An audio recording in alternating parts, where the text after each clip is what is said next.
ফতেপুর সিকরি। ফতেপুর সিকরি আগ্রা থেকে প্রায় ৩৯ কিলোমিটার দূরে অবস্থিত। এর নিকটতম বিমানবন্দর হল আগ্রা বিমানবন্দর, যা ফতেপুর সিকরি থেকে ৪০ কিলোমিটার দূরে অবস্থিত। নিকটতম রেলওয়ে স্টেশনটি ফতেপুর সিকরি রেলওয়ে স্টেশন, যা শহরের কেন্দ্র থেকে প্রায় ১ কিলোমিটার দূরে। ফতেপুর সিকরি ভারতের উত্তরপ্রদেশের আগ্রা জেলার একটি শহর।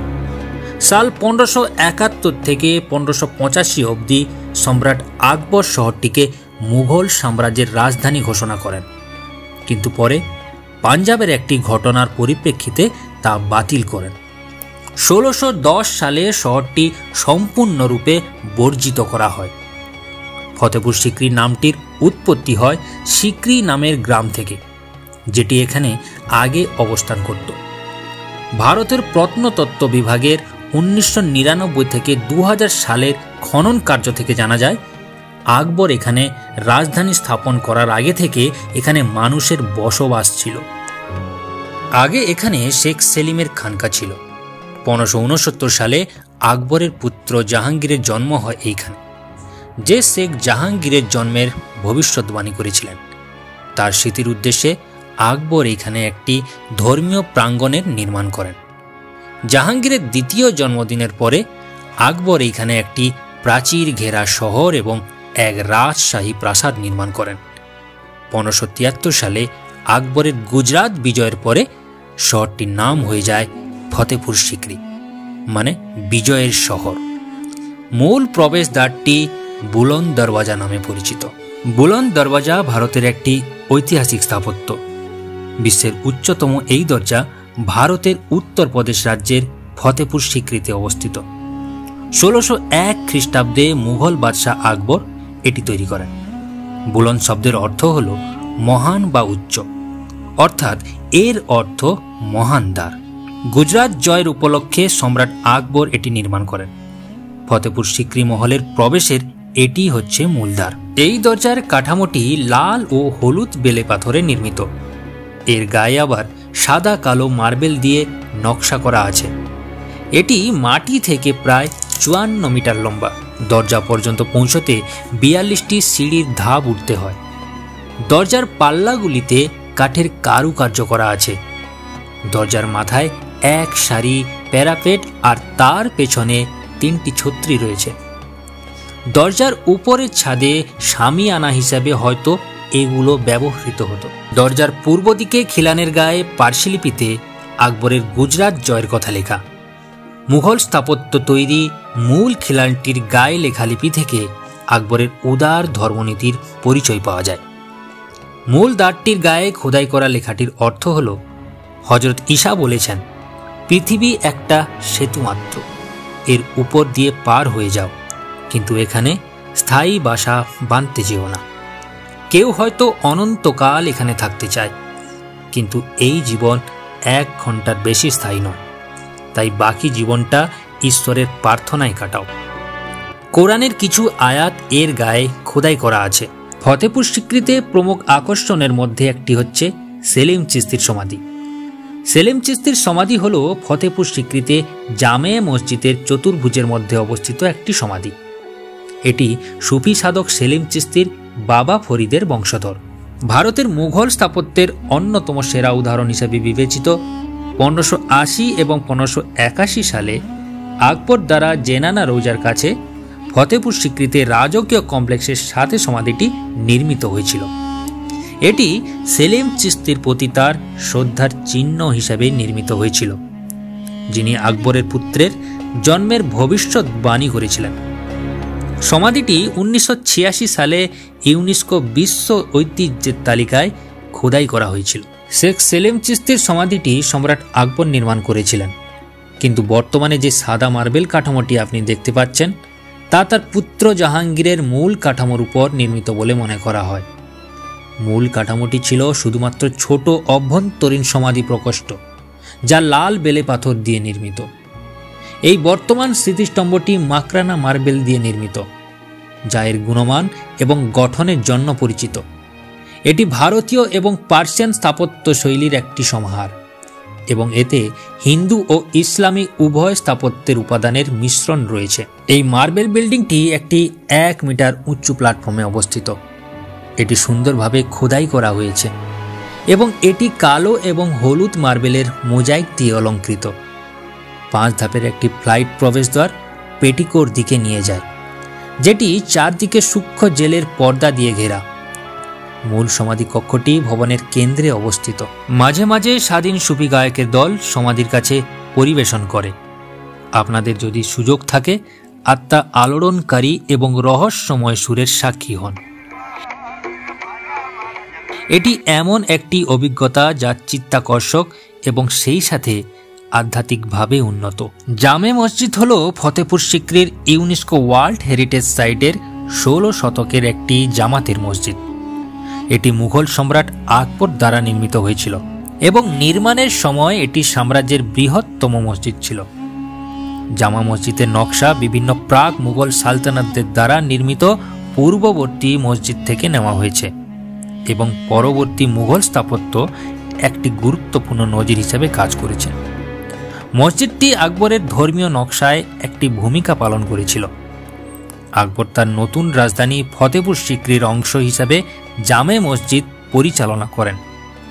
এই কাঠামোটি শহরের মধ্যে নির্মিত প্রথম স্থানগুলির মধ্যে একটি ছিল এবং এটির নিজস্ব শিলালিপি অনুসারে 1571 এবং 1574 সালের মধ্যে কিছু সময়ে সম্পন্ন হয়েছিল। মসজিদটি আকবরের আধ্যাত্মিক উপদেষ্টা সুফি শেখ সেলিম চিশতির সম্মানে ছিল। ফতেপুর সিক্রির জামে মসজিদ আকবরের শাসনের পরে মুঘল ঐতিহ্য ও গর্বের প্রতীক হিসাবে রয়ে গেছে। মসজিদটি আকবরের পুত্র এবং উত্তরাধিকারী জাহাঙ্গীর দ্বারা প্রশংসিত হয়েছিল, যিনি এটিকে তার পিতার অন্যতম শ্রেষ্ঠ স্থাপত্য কৃতিত্ব বলে অভিহিত করেছিলেন। 1619 সালে ফতেপুর সিক্রিতে থাকার সময় জাহাঙ্গীর তার ছেলে খুররমের সাথে মসজিদ কমপ্লেক্স নিয়ে দীর্ঘ আলোচনা করেন। খুররম মুঘল সম্রাট শাহজাহান হয়ে যান এবং এই মসজিদটিকে দিল্লিতে তার নিজের জামে মসজিদের মডেল হিসেবে উল্লেখ করেন। আর আজও এখানে 5 টাইম নামাজ পড়া হয়। ফোর্টের মাঝামাঝি ইসলাম খানের সমাধি দেখতে পাবেন। ইসলাম খান সেলিম চিশতির নাতি ছিলেন। সমাধিটিতে একটি গম্বুজ আর 36টি ছাতার মতো গম্বুজ দেখা যায়। তার সামনেই দেখা যাবে অনেক কবর দেওয়া আছে, যেটা ছিল শেখ সেলিম চিশতির বংশধরের। এই সামনে যেটা দেখছেন এটা চিশতি পরিবারের পুরুষদের কবর, আর ভেতরে যা দেখছেন তা হচ্ছে চিশতি পরিবারের মহিলাদের কবর। তো বাবার খানদান আজও বেঁচে আছেন, আর ওনার পরিবারের লোক আজও এই পেছনে রংমহলে আছেন, যেটা সাধারণ মানুষদের জন্য বন্ধ করা আছে। তো চিশতি পরিবারের এখন 16তম প্রজন্ম চলছে, আর আজও ওদের কেউ মারা গেলে এখানে তাদের কবর দেওয়া হয়। উপরে যে ছোট ছোট গম্বুজ দেখা যাচ্ছে, ওখানে চারপাশ আলো করার জন্য মশাল জ্বালানো হতো। এই মশাল বিশেষভাবে তখনই জ্বালানো হতো যখন চিশতি সাহেবের জন্মদিন থাকত। ওনার জন্মদিন 28শে রমজানে হয়, মানে ঈদের 2 দিন আগে। এই সময় শুধুমাত্র ভারত থেকে নয়, ভারতের বাইরের দেশ থেকেও অনেক ভারী পরিমাণে লোক আসেন, আর তখনকার মহল নজিরবিহীন লাগে। যদি আপনাদেরও ওই সময় আসা হয় তো একটা কথা ধ্যান দেবেন কি ওই সময় এখানে ভিড় প্রচুর পরিমাণে হয়। এই দরজাগুলো যেগুলো দেখছেন, এখানে অনেক কটা রুম বানানো আছে, আর এখানে সব মিলিয়ে 83টা রুম আছে। বাদশাহ আকবরের সময়ে বাচ্চাদের জন্য হোস্টেল মানে ছাত্রাবাস এইসব ছিল। ওই সময়ে কাছাকাছি যত গরিব আর দারিদ্র বাচ্চা থাকতো, তাদের এখানে ফ্রিতে থাকা, খাওয়া এবং পড়াশোনার ব্যবস্থা ছিল। বাদশাহ আকবরের পড়াশোনা তেমন বেশি ছিল না। 14 বছর বয়সে তিনি রাজা হয়েছিলেন। আকবর চাইতেন তার রাজ্যতে এডুকেশনের ব্যবস্থা ভালো হোক, ভালো লাইফস্টাইল মানে তার রাজ্যের প্রত্যেকের জীবনযাপন ভালো হোক, আর প্রত্যেকটা লোক যেন ভালোভাবে থাকে। তারপরে তিনি আদেশ দেন এখানে পাঠশালা বানানোর। গ্রামের লোক খুশি হয়ে তাকে আকবর মহান উপাধি দেন। ওই সময় এখানে 2টি বিষয় পড়ানো হতো, সেটা হচ্ছে আরবিক আর সংস্কৃত। আকবর সব ধর্মকে সম্মান করতেন, তাই উনি দিন ইলাহি ধর্মের স্থাপনা করেন, যেটাতে আকবর বলেছিলেন সকল ধর্মই সত্য এবং এদের মূল উদ্দেশ্য মানুষের নৈতিক চরিত্র সুদৃঢ় করা। এই ধর্ম ভাবনার মূল নীতিগুলি ছিল খুবই সরল এবং অনাড়ম্বর। মূলত এই ধর্ম গ্রহণের কোনো বাধ্যবাধকতা ছিল না। প্রত্যেক রবিবার মানে তার ও তার পিতার জন্মবারে তিনি সকলকে এই ধর্মে দীক্ষিত করতেন।